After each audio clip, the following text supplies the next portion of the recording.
Absolument. Et il faut même savoir que les femmes enceintes, donc elles ont droit aux patchs, aux gommes, aux pastilles, à l'inhaleur, au spray et même à la vape si elles trouvent que ce n'est pas suffisant les substituts nicotiniques ou si elles ont plus d'aide avec la vape.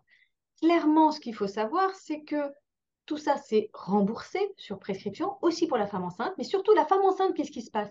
Elle va avoir un bébé dans un volume hydrique, hein. Vous savez que le bébé, il baigne dans un liquide, donc elle a un volume hydrique plus important. Et qu'est-ce qui se passe? Elle va diluer un petit peu sa nicotine. Et donc, très souvent, la femme enceinte, contrairement à ce qu'on peut penser, elle a besoin de doses importantes de nicotine.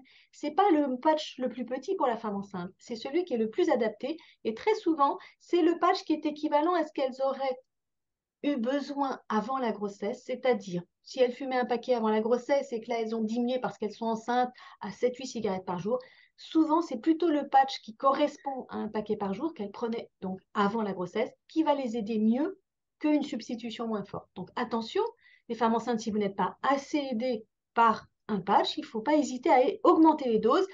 Et on sait très bien d'ailleurs que la dose du patch maximum, c'est pas obligatoirement la plus forte dose de nicotine qu'on peut prendre parce qu'on peut mettre 2 patchs, on peut mettre 3 patchs, on peut en prendre autant qu'on en a besoin.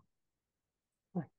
Ça, c'est vachement important quand même, hein, parce Ouais. que c'est souvent on se dit, ben, je suis enceinte, d'accord, je peux prendre des substituts, mais je veux pas en prendre beaucoup parce qu'il faut pas trop de nicotine pour mon bébé, tout ça. Hein.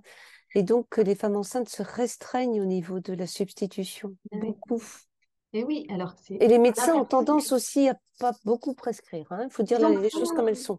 Hmm. Il y a des médecins qui ont peur de la nicotine alors qu'il ne faut surtout pas avoir peur de la nicotine, il faut avoir peur de la fumée.